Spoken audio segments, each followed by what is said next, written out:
사실 알고 보면 전혀 그렇지 않은 경우들을 보게 되는데, 대표적인 경우가 예수님의 십자가 사건이 아닌가 하는 겁니다. 왜냐하면 예수님의 십자가는 당신에게 전혀 맞지 않는 것이었기 때문이다 라고 하는 사실인 겁니다. 우선 예수님에게 적용된 그런 죄목 자체가 십자가 형벌에는 맞지 않기 때문입니다. 당시 로마는 자기에게 저항하는 자들에 대해서는 아주 단호하고 가혹했어요.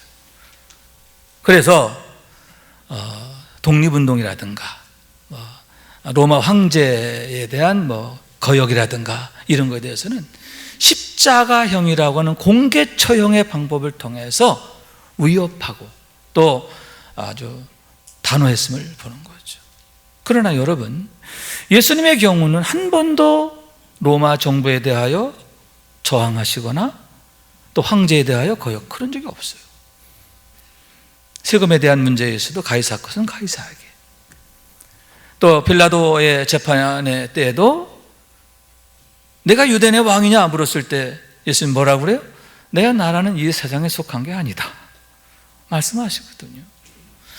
그렇기 때문에 심지어는 재판장인 빌라도조차도 예수에게서는 아무런 허물을 찾을 수 없다, 무죄하다라고 공개 선언까지 하게 되었는데, 그러한 예수님에게 대하여 최고 형벌인 십자가형을 가한다? 이치에 맞지 않는 거예요. 매우 의아한 일이다, 그런 얘기죠. 또한 여러분, 그것이 제사장, 대제사장들과 서기 장로들의 시기심 때문이라는 것을 빌라도가 이미 알고 있었기 때문인데, 여러분, 빌라도는 아주 노회한 정치인이에요. 로마 원로원에서 아주 잔뼈가 굵은 사람이에요. 그런데 그러한 그가 유대 대제사장들과 장로들의 농간에 휘둘릴 그런 미련한 자가 아니었기 때문이다 라고 하는 거죠. 더구나 여러분, 당시 예수님에 대한 민중들의 인기는 정말 가히 하늘을 찌를 정도였다라고 할 수 있지요. 바리새인들이나 사두개인들, 서기관들, 대제사장들에게는 눈의 가시였지만 잡초 같은 민중들에게는 너무나 고마운 분, 그들의 가슴을 뜨겁게 하는 그런 분이었기 때문이다 라고 하는 거예요. 왜냐하면 예수님으로부터 비로소 천국 복음의 진술을 듣게 되었고요, 온갖 질고에 고생하던 많은 병자들이 고침을 받게 된 줄로 믿습니다. 여러분, 해당장의 경우에는 자기 사랑하는 딸이 병들어 죽었잖아요. 그런데 주님의 은혜로 고침받았어요. 달리다금 하시면서 죽은 소녀를 일으키시잖아요. 내 어린 자녀가 귀신 들려가지고 물에도 들어가고 불에도 들어가고 그러는데 주님께서 그를 고쳐주심으로 온전케 되었어요. 여러분, 당사자들에게 있어서 그것이 얼마나 고마운 일인가, 또 그것을 보고 많은 사람들이 얼마나 기뻐하게 되었고 놀라게 되었고 예수님께 대하여 환호하게 되었을까. 그래서 오병이어 기적을 행하셨을 때에는 사람들이 예수님을 왕으로 삼으려 했음을 보게 되는데, 당시의 최고의 인싸가 누구냐? 예수님이었단 말이에요. 민중들로부터 가장 인기가 높았던 그런 분이 예수님이셨다는 거예요. 왜 예수님께서 종려주일에 어린 나귀를 타고 예루살렘 성에 올라가실 때 화단 이들이 종려나무가지를 흔들면서 호산나, 다윗의 소녀 호산나 하며 찬미하게 되었는가? 그 이유가 바로 거기 있음을 보게 되는 겁니다. 그러니만큼 여러분, 단지 대제사장들과 장로들의 시기심에 농락되어서 자기 손으로 예수님을 처형하는 것, 그것도 십자가형으로 공개 처형하는 것, 참으로 미련한 짓이다 할 수 있는데, 왜냐하면 당시 로마가 가장 경계해야 할 대상, 조심하고 또 신경 써야 할 대상은 바리새인이나 대제사장들이나 장로들이 아니었기 때문이에요. 여러분, 예나 지금이나 많이 가진 사람들은요 절대 변화를 두려워하지 않아요. 불편한 현실이라도 오히려 그 불편을 감내합니다. 특히 로마 정부의 항거에서 혹여 내가 어떤 불이익을 당하게 된다 절대 무리하지 않아요. 도리어 그들과 짝짝꿍 해가면서 좋은 게 좋은 거, 자기 걸 지키려고 몸부림치는 거예요. 그렇기 때문에 여러분, 로마 정부 입장에서는 당시의 유대 지도자들 전혀 신경 쓸 필요가 없는 거예요. 그들과 서로 그들에 대해서 그들의 시기심을 받아주고 또 그들의 어떤 요구를 들어주고 그렇게 안 해도 문제가 없다는 거예요. 반면에 여러분, 민중들의 경우는 어떠하냐? 마치 휴화산 같은 존재다, 이렇게 말할 수 있어요. 평소에는 무기력하고 조용합니다. 그러나 그들 속에는 마치 마그마가 숨어 있는 것처럼 온갖 불안과 또 온갖 원망들이 막 그냥 이글이글 끓고 있는 거예요. 그래서 어떤 계기를 통해 한번 터지면 어떻게 돼요? 대책이 안 서요. 감당이 안 해요. 감당이. 왜냐하면 그들은 잃을 게 없거든요. 잃을 게 없기 때문에 겁나는 게 없는 거예요. 그래서 로마가 정작 두려워할 대상은 유대 지도자들이 아니라 로마의 민중들인데, 다시 말씀드리지만 예수님은 누구라고요? 민중들의 인싸, 민중들의 지지를 한 몸에 받고 있는 그런 분이죠.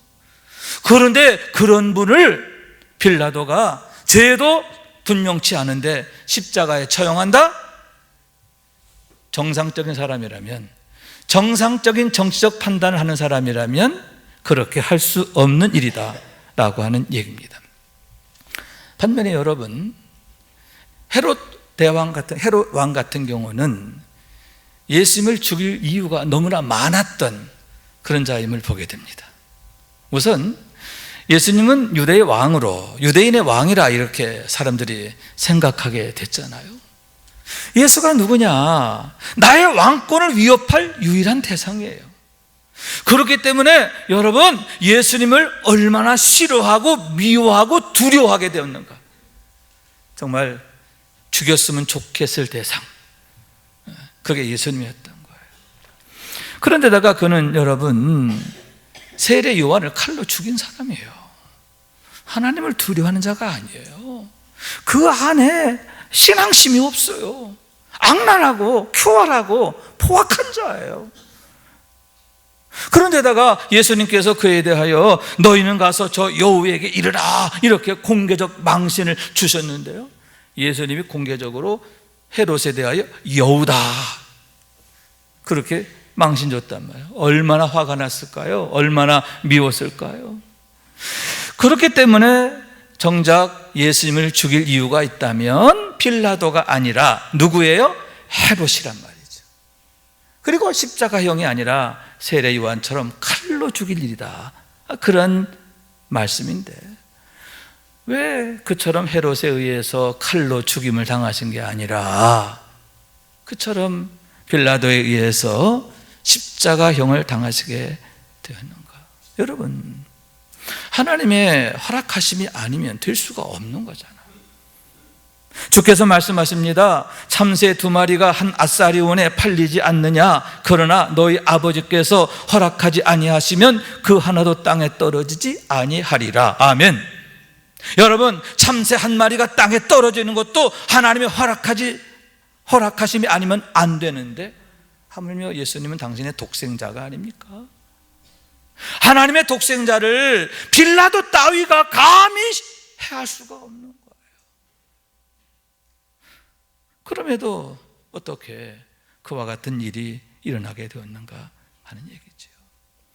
그러면 과연 그 이유가 어디에 있는가 하는데, 왜 그와 같이 하나님께서 예수 그리스도를 십자가에 매달아 죽임을 당하시도록 허락하셨는가 하는데, 거기에 놀라운 하나님의 구속사가 있음을 보게 되는 거예요. 구속사의 놀라운 비밀이 거기에 담겨져 있기 때문이다 라고 하는 말씀인 거예요. 우선은 여러분, 죄의 문제가 그만큼 심각하고 흉악하기 때문인데 그것을 나타내시기 위함인 줄로 믿습니다.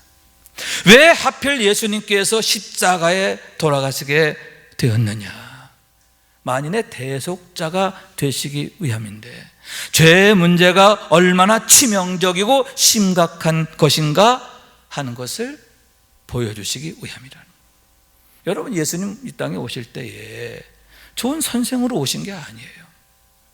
만인의 대속자로 오신 줄로 믿습니다. 대속의 제물로 오셨다라고 하는 거예요. 그런데 왜 하필 형벌 중에 최악의 형벌인 십자가인가? 그만큼 죄의 문제가, 대속의 문제가 여러분 심각하고 흉악하고, 할렐루야, 죄의 문제가 심각하고, 또 죄의 문제가 모든 인생의 문제의 시작이 되기 때문임을 보게 되는 거예요. 여러분, 죄에는 네 가지 특성이 있다라고 성경은 말하고 있는데, 첫째는 오염성이죠. 모든 사람이 죄를 범하였음에 하나님의 영광에 이르지 못하다니. 아담 한 사람이 범죄함으로 죄가 이 세상에 들어왔고, 그로 인하여 모든 사람이 죄를 범하였음에 모든 사람이 죄에 오염되고 죄 가운데 놓이게 되었다라고 하는 불편한 사실인 거예요. 두 번째, 권세성이에요. 죄를 범한 자마다 죄의 종이라 이렇게 말씀하고 있는데, 죄를 범하게 되면 그 죄의 종으로 전락하게 된다, 그런 얘기죠. 죄의 권세에 사로잡히는 거예요. 죄를 짓는 자는 마귀에게 속하나니 이렇게 말씀하고 있는데, 마귀의 권세, 사망 권세, 죄의 권세에 억류되는, 그래서 죄 가운데에서 헤어날 수 없는 그런 운명에 놓여지게 되는데, 그게 뭐냐? 권세성, 죄의 두 번째 특성이라는 거예요. 세 번째, 형벌성이에요. 죄의 삭은 사망이라. 그러므로 해서 여러분, 사망이라고 하는 형벌을 당하게 되는데, 이 사망이란 뭐냐? 하나님과의 단절, 하나님과의 원수됨이다 라고 하는, 하나님과의 관계가 파괴되고 원수되는 거예요. 그러므로 해서 여러분, 들어도 듣지 못하고 보아도 보지 못하는 그런 인생이 되는데, 죄 가운데서 허우적거리게 되는 거예요. 자기 머리에 하나님의 진노를 쌓아가는 그런 인생으로 전락하게 되어지게 되는데, 결국은 네 번째, 분리성. 그게 뭐냐? 죄 가운데 살다 결국 심판받고 멸망하게 되어짐에 대한 얘기인 겁니다. 이에 대해 세례 요한이 이렇게 말하는데요, 우리 함께 읽습니다. 시작. 나는 물로 너희에게 세례를 베풀거니와 나보다 능력이 많으시니가 오시나니 나는 그의 신발끈을 풀기도 감당하지 못하겠노라. 그는 성령과 불로 너희에게 세례를 베푸실 것이요, 손에 키를 들고 자기의 타작마당을 정하게 하사 알곡은 모아 곡간에 들이고 쭉정이는 끄지 않는 불에 태우시리라. 아멘. 이제 내 뒤에 오실 메시아에 대한 말씀이에요. 그가 오셔서 타작마당을 정하게 하신다. 알곡은 모아 곡간에 들이고 쭉정이는 불에 태우시리라 하시는 거예요. 그럼 여기서 그 불이 뭐냐라고 하는데, 지옥을 나타내는 거죠. 거기에서는 구더기도 죽지 않고 불도 꺼지지 아니하느니라. 사람마다 불로써 소금 치듯함을 받으리라. 구더기도 죽지 않는 곳. 여러분, 구더기도 죽지 않는다고 할 때에 여러분, 우리는 어떻게 지옥에 있는 자들은 어떻게 되는 거예요? 죽을래도 죽지 못하는 거예요. 그죠? 죽을래도 죽지 못하는 것, 도망칠 데가 없다는 거예요. 두 번째, 불도 꺼지지 아니하느니라. 꺼지지 않는 불, 하나님의 징벌이 영원하다는 거예요. 영원한 징벌. 세 번째, 그 화가 어떠하냐? 불로 소금 치듯 하리라. 여러분, 소금을 불에다 던지면 어떻게 돼요? 다다다다다다다다다. 그런 고통. 그러니까 지옥에서 형벌이 얼마나 끔찍한가 하는 것을 주님께서 친히 말씀하셨음을 보게 되는 거예요. 여러분, 이게 불편한 사실이에요. 진실이란 말이에요. 이런 멸망의 화가 분명히 있다라고 하는데, 무엇 때문에? 죄로 인하여. 죄로 인하여 오염되고, 죄의 권세에 사로잡히게 되고, 사망, 하나님 앞에 원수진 관계가 되고, 죄 가운데 살다가 분리성, 지옥의 불구덩이에서 영원히 형벌받는 운명에 처하는 것. 여러분, 이것이 바로 죄의 문제. 이 죄의 문제가 얼마나 심각하냐? 여러분, 예수님께서 십자가를 지셔야 할 만큼, 십자가가 아니면 안 될 만큼 그렇게 치명적이고 심각하다라고 하는 말씀입니다. 그래서 주님은 이렇게 말씀하시는데요, 만일 내 손이 너를 범죄하게 하거든 찍어버리라. 장애인으로 영생에 들어가는 것이 두 손 가지고 지옥 곧 꺼지지 않는 불에 들어가는 것보다 나으니라. 두 손 가지고 지옥 가는 것보다 차라리 한 손 가지고 천국 가는 게 낫다는 거예요. 만약 내가 범죄한 가운데 있는데, 내가 실패하고 넘어지게 됐는데 그대로 놔두는 것, 그건 사랑이 아니라는, 은혜가 아니라는 것. 차라리 하나님의 책망을 통해서, 징벌을 통해서 내가 회개하게 된다면 오히려 그게 은혜라는 거예요. 할렐루야. 왜 예수님께서 하필 십자가이고 십자가가 아니면 안 되는가? 그 이유를 말해요. 다시 말해서 여러분, 왜 우리가 반드시 회개해야 하고 진정한 회개가 없으면 구원이 없는가? 왜 성령에 임하시면, 성령 받으면 가장 먼저 나타나는 현상이 눈물 콧물 쏟으면서 회개하고 여러분 같은 경우는 2박 3일 회개하게 되잖아요. 떼굴떼굴 굴리면서 과거에 지었던 그 티끌 같은 짓까지 다 생각나고 회개하게 돼. 성령의 역사의 가장 대표적인 특성이 뭐냐? 회개케 하는 역사예요. 할렐루야. 여러분, 죄의 문제, 그것이 우리 인생에 그처럼 치명적이고 중요하기 때문이다 라고 하는 사실인데, 왜 하필 십자가인가? 하나님께서 우리에게 보여주시는 거예요. 너희가 죄 가운데 있으면 안 돼. 죄의 문제가 이렇게 치명적인 거야. 죄의 문제는 십자가가 아니면 안 될 정도로 그렇게 무서운 거야. 그러나 십자가로만은 너희가 구원을 받아. 할렐루야.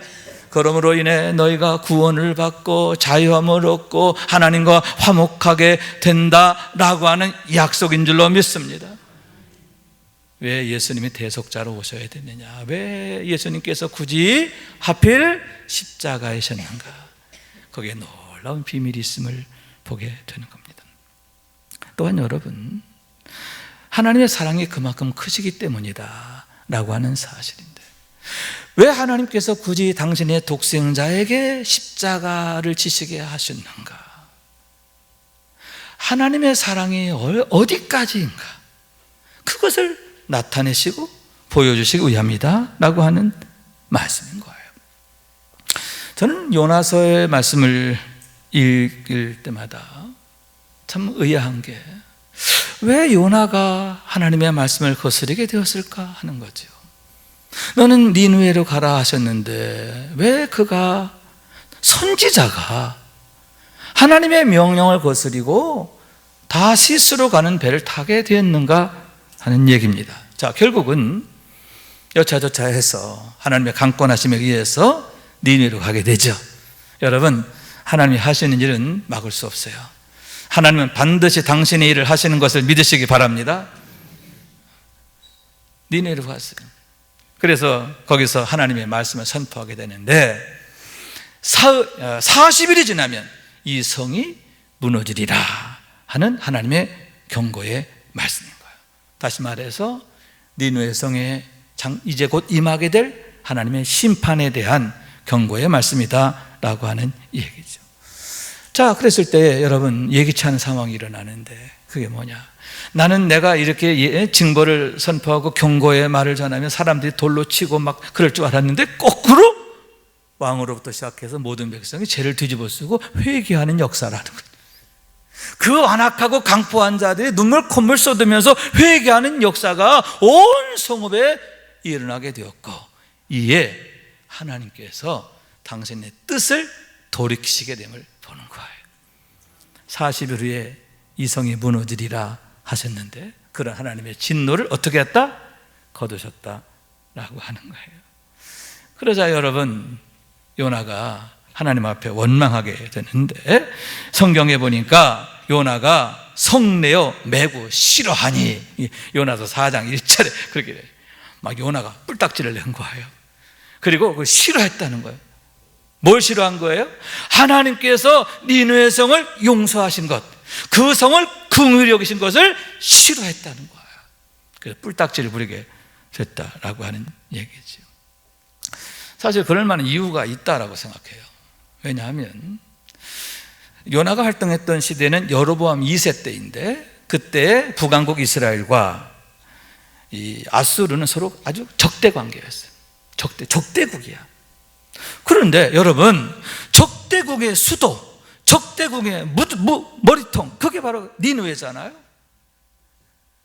적대국인 니느웨는 어떻게 돼야 돼요? 망해야 되는 거죠. 적대국인 니느웨는 망하면 망할수록 좋다. 여러분, 북한 어떻게 돼야 돼? 북한 어떻게 돼야 돼? 평양 어떻게 됐으면 좋겠어요? 평양이 어떻게 됐으면 좋겠어요? 불바다 됐으면 좋지 않겠어요? 그죠? 예. 평양에 그냥 갑자기 하늘에서 막 불이 쏟아져 가지고 평양이 다 이렇게 생각한 사람이 많이 있다. 요나가 그랬다는 거예요.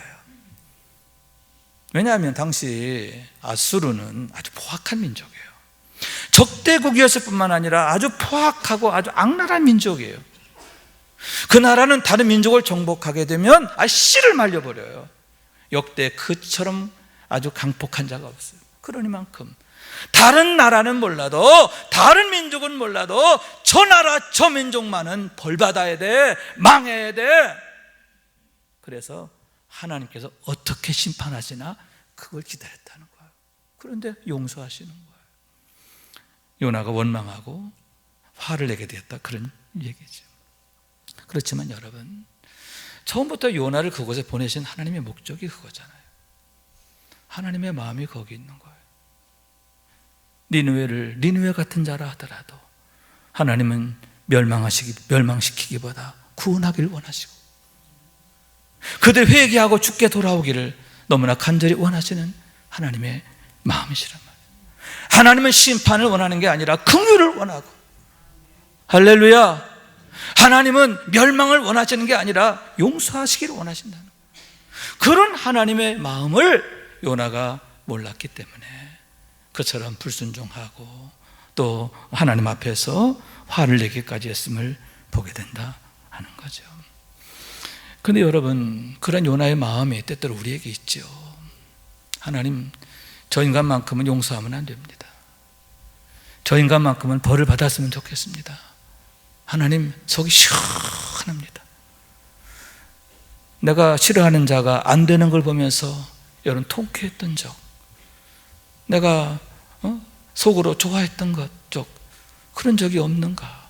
요나의 마음과 다르지 않잖아요. 그러나 그건 하나님의 마음이 아니라는 거죠. 여러분, 하나님의 마음은 뭐냐?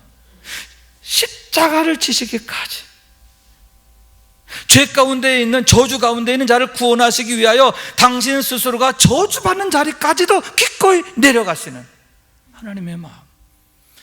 왜 하필 십자가인가? 그걸 통해서 하나님의 마음이 어디 있는가 하는 것을 온 세상에 보여주심이고 나타내십니다 라고 하는 얘기인 거예요. 그래서 그건 여러분, 니느웨만이 아니라 천하 모든 백성에게 마찬가지죠. 지금 우리에게도 마찬가지다라고 하는 얘기.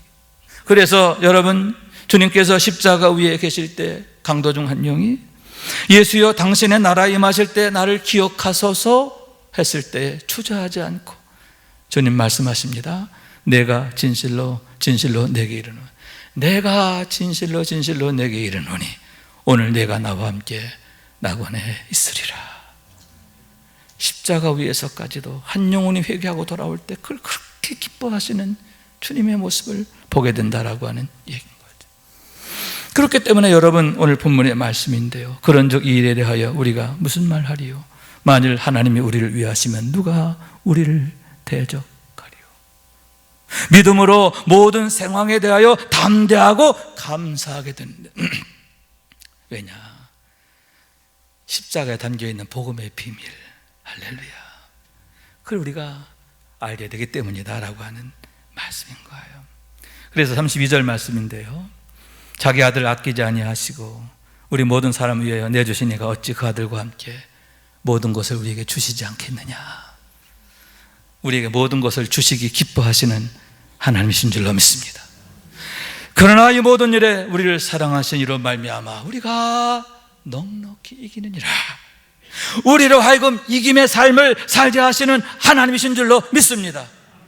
그렇기 때문에 복음의 비밀을 아는 자들은, 믿는 자들은 모든 상황에 대하여 감사하게 되고 기도하게 되고 기뻐하게 되는 줄로 믿습니다. 더욱 우리가 믿음을 구해야 하고 믿음으로 살아야 하는가? 그 이유가 바로 거기에 있음을 보게 된다, 그런 얘기지요. 1885년 4월 5일은 우리나라 근대사에 있어서 기념비적 사건이 있던 날이다, 이렇게 말할 수 있는데, 왜냐하면 바로 그날 새벽에 아펜셀라 목사님 내외가 제물포항에 첫 발을 내딛게 되었기 때문입니다. 그로 인해서 이 땅에 기독교가 전파되고 또 감리교회가 시작되게 되었는데, 그때 목사님께서 이렇게 기도했다라고 전합니다. 우리는 부활절 아침에 이곳에 왔습니다. 그날 사망의 권세를 이기신 주께서 이 백성을 얽어맨 결박을 끊으사 하나님의 자녀로서의 자유와 빛을 주옵소서.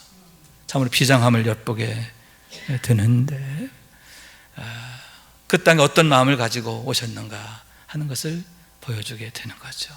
그러나 여러분, 그분들의 그와 같은 그런 첫발이 결코 쉽지 않은 일이었음을 보게 되는데, 당시 아펜셀라 목사님은 미국의 명문대학인 듀루 대학을 졸업한 인재예요. 총망받은 젊은이, 27살, 아주 피가 펄펄 끓는 분이죠.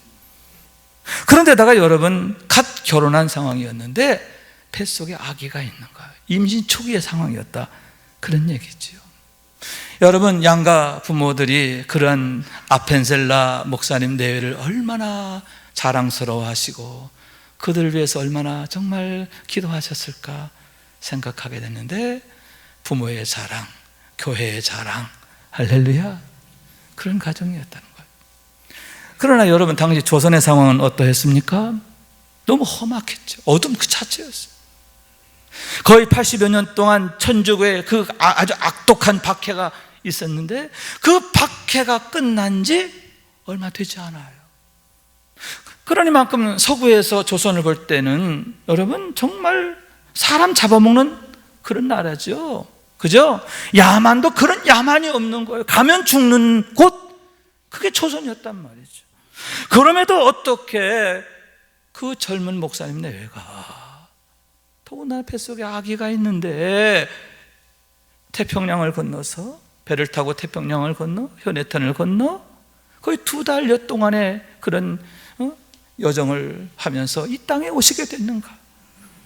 여러분, 정말 죽으면 죽으리라 하는 마음이 아니었으면 안 되었는데, 결국은 이 땅에 와서 복음의 씨를 내리고, 할렐루야, 복음의 씨를 뿌리고 복음의 뿌리를 내리고, 아멘, 지금과 같은 놀라운 역사의 시작을 이루게 되었음을 보게 되는 거예요. 그러면 과연 무엇이 그분들로 하여금 그와 같이 용기 있는 일을 하시게 되었는가 하는데, 세 가지가 아닌가 하는 거예요. 첫째, 구원에 대한 확증이지요. 십자가에 나타나 있는 복음의 비밀을 통해서 죄의 문제가 얼마나 심각한지를 알게 되고, 내가 그 죄 가운데 있었음을 발견하게 된 거예요. 그런데 그러한 나를 주님의 대속자가 되셔서 구원하셨다는 사실, 할렐루야, 내가 하나님의 은혜로 구원받았다고 하는 거예요. 그래서 이제 내가 하나님의 사랑 안에 있음을 고백하게 되었는데, 구원의 확신, 아멘. 내가 하나님 사랑 안에 있음에 대한 확신, 아멘. 첫째는 그거예요. 두 번째는 뭐냐? 복음의 능력에 대한 확신이에요. 우리가 예수를 주로 믿음으로 말미암아 구원을 받는데, 구원이란 뭐냐? 영생이란 뭐냐? 하나님의 자녀로서의 삶인 줄로 믿습니다. 하나님과 화목하게 되는 거예요. 하나님의 능력으로 사는 거예요. 아멘. 복음의 능력이 얼마나 위대한지를 그가 경험하게 됐다. 그런, 너무 좋은 거죠. 너무 훌륭한, 너무 엄청난 거죠. 그렇기 때문에 이 놀라운 복음 전하지 않을 수 없어. 그의 마음에 복음에 대한 열심이 활활 타오르게 되었기 때문이다 하는 세 번째, 뭐예요? 성령의 충만. 어떻게 그가 자신의 구원을 확증하게 됐는가? 어떻게 그가 구원의 능력을 경험하게 됐는가? 보혜사 성령께서 그에게 알게 하시고 보게 하셨기 때문인 줄로 믿습니다. 성령 안에서 그가 하나님의 사람으로 세워져 감을 경험하게 되었기 때문이다. 그러한 얘기인 거예요. 그러므로 해서 그가 선교사로 자원하게 되었고 그와 같이 모든 어려움을 이기고 인내하게 되었음을 보게 되는데, 여러분, 어떻게 아펜셀라 목사님이라고 하는 분이 세워지게 되었는가? 바로 복음의 비밀을 알고 경험하게 되었기 때문임을 보게 되는 거예요. 그러므로 여러분, 우리들 역시 늘 구할 것은 성령님이다. 아멘. 보혜사 성령께서 우리 가운데 오셔서 우리로 하여금 어떻게? 나의 구원을 확증케 하고, 아멘, 복음의 능력을 경험하게 하고, 아멘. 그런 걸 말미암아 여러분, 우리가 십자가의 비밀을 알게 되기를 원하는데, 뿐만 아니라 여러분, 하나님의 사랑, 독생자까지 내어준 하나님의 사랑이 성령 충만을 통해서 내 안에 임하게 되는 줄로 믿습니다. 이 안에서 하나님의 사랑이 역사하게 된다, 그런 얘기죠. 왜 우리가 늘 성령 충만을 구해야 하느냐? 그 이유가 바로 거기에 있다는 거죠. 그래서 이달리아 백부장 고넬리의 경우 베드로가 이 말을 할 때 성령이 말씀 듣는 모든 사람에게 내려오시니 이렇게 말하고 있는데, 우리가 어떤 예배자가 되어야 하는가, 어떤 예배를 드려야 하는가에 대한 대답이 되고 있음을 보게 되는 겁니다. 여러분, 우리가 예수를 믿을 때 제대로 믿어야 돼요. 아멘. 제대로 믿어야죠. 알고 믿어야죠. 왜 하나님께서 하필 예수님에게 십자가를 지시게 하는가? 거기에 나타나 있는 복음의 비밀, 그 비밀을 알고 여러분, 그 비밀의 주인공이 되어야 한다라고 하는 거예요.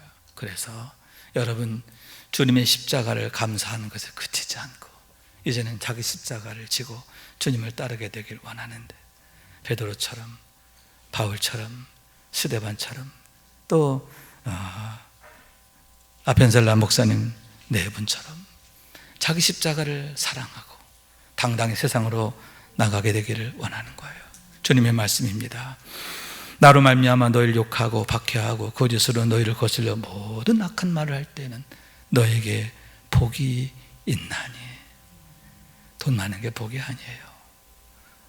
좋은 아파트 당첨된 게 복이 아니에요. 로또 된 게 복이 아니란 말이죠. 뭐가 복이냐? 복음의 비밀의 주인공이 되는 것. 아멘. 십자가의 능력의 주인공이 되는 것. 그게 진짜 복이란 말이에요. 할렐루야. 여러분, 그러한 비밀을 알기 원하는데, 그런 비밀을 알고 인내하고 충성하기를 원해요. 더욱 사랑하기를 원하는, 교회를 사랑하고 이웃을 사랑하고, 아멘, 심지어 원수까지도 사랑할 수 있게 되기를 원하는 거예요. 그래서 날마다 십자가의 영광을 이루어가는 우리 모두가 될 수 있기를 주님의 이름으로 축원합니다.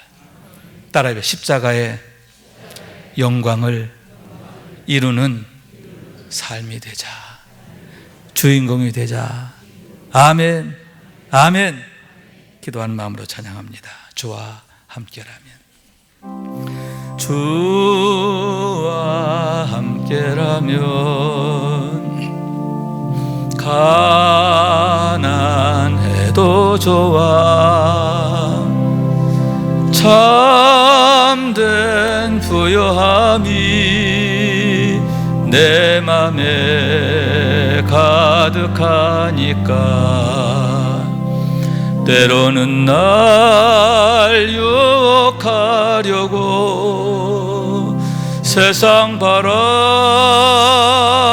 휘몰아쳐 와도 나는 결코 잊을 수 없어. 자비로운 주의 음성을, 주와 함께라면 병들어도 좋아, 참된 강건함이 내 맘에 가득하니까 때로는 날 넘어뜨리려 거친 파도 휘몰아쳐와도 나는 결코 놓을 수 없어. 따사로운 주의 손길을 내 맘 아시는 주 항상 함께 계셔. 약한 내 영혼에 위로와 능력 주시네. 가난해도 병이 들어도 시련의 밤 어둡고 깊어도 나는 결코 떠날 수 없어. 아름다운 주의 나라를 주의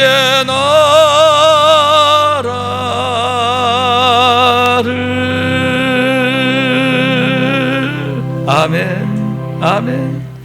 여러분, 때때로 우리는 주님의 손을 놓기도 하잖아요. 그러나 여러분, 주님은 놓지 않는 줄로 믿습니다. 끝까지 놓지 않았어요. 그러면서 내가 세상 끝날까지 너희와 항상 함께 있으리라. 홀로 두지 아니하리라. 내가 너를 지켜주리라. 내가 너를 도와주리라. 내가 너의 하나님이 되리라. 왜 하필 십자가인가? 그 십자가에 나타나 있는 하나님의 약속이에요. 십자가 붙들고 또 믿음을 인내하고 승리하는 우리 모두가 될 수 있길 주님 이름으로 축원합니다.